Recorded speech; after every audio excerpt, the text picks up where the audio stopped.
as part of, I think, trying to resolve internal contradictions in feminism and what's the subject of feminism, what is the proper subject of feminism, who is the feminist subject of this feminism address, that out of those debates you start to see this concept of gender as a social system like class.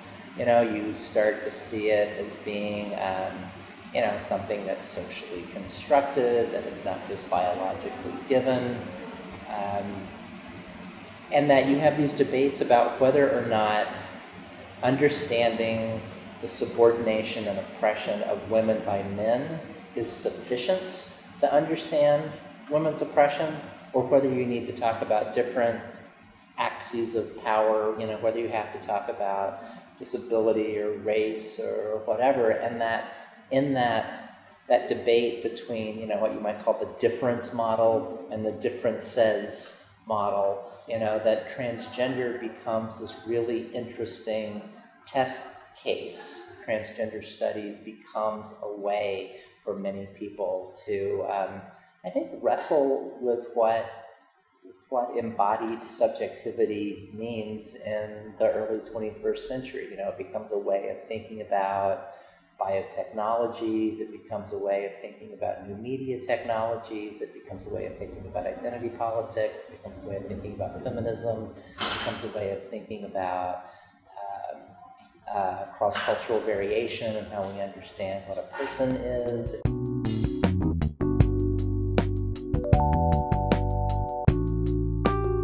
In the US, I think what actually happened is that in the early 1990s, there was the queer movement, and that queer was positioned as just, we're against heteronormativity. And that trans people were saying, like, well, yeah, we're queer too. It's like part of heteronormativity is like the gender coding of like men and women. And that, we do things that denaturalize gender. We're punished socially for ways that we queer gender and destabilize it. And so that there were trans people who thought they were queer, but because a lot of lesbian and gay people didn't want to say they were queer, they wanted to say they were lesbian and gay, they came up with these, they just additive identities. It's like it was lesbian, and it was lesbian and gay, and lesbian, gay, and bi, and lesbian, gay, and trans, and that what comes out of it is this acronym LGBT that actually lumps together a lot of identity categories that are not necessarily a good fit with each other.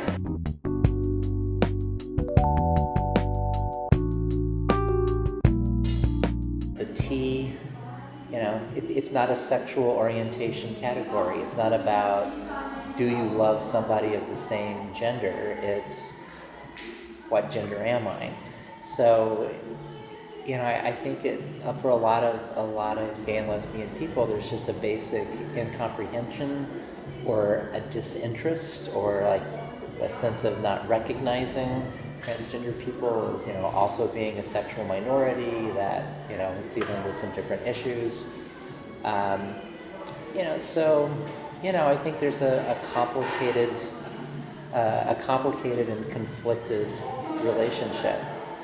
I think that trans politics really needs to be a both and kind of politics. It needs to be an alliance with gay liberation. It needs to be aligned with LGBT politics.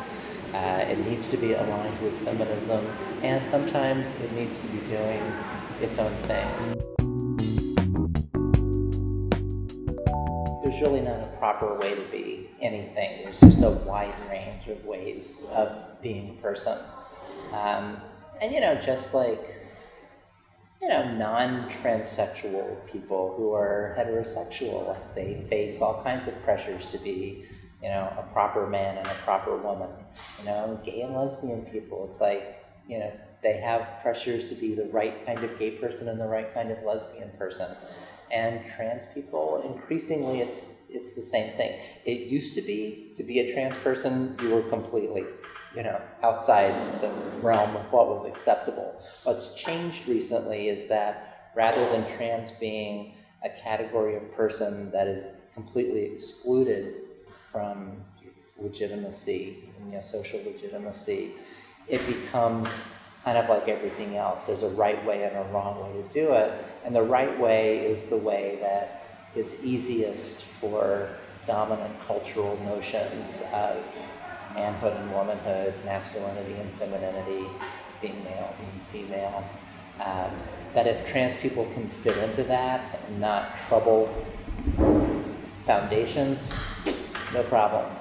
But it's when it becomes disruptive, when it undermines things that shore up power in other ways, that's when it becomes a political problem for other people. And that political problem, I think, can happen in many ways, that simply being visibly transgendered, can sometimes be something that calls into question the stability and fixity of categories of personhood that hierarchies of power rely on. So if you can be the good trans person who doesn't destabilize that, well, okay, and if you can't, well, you got to be fixed or contained or eliminated.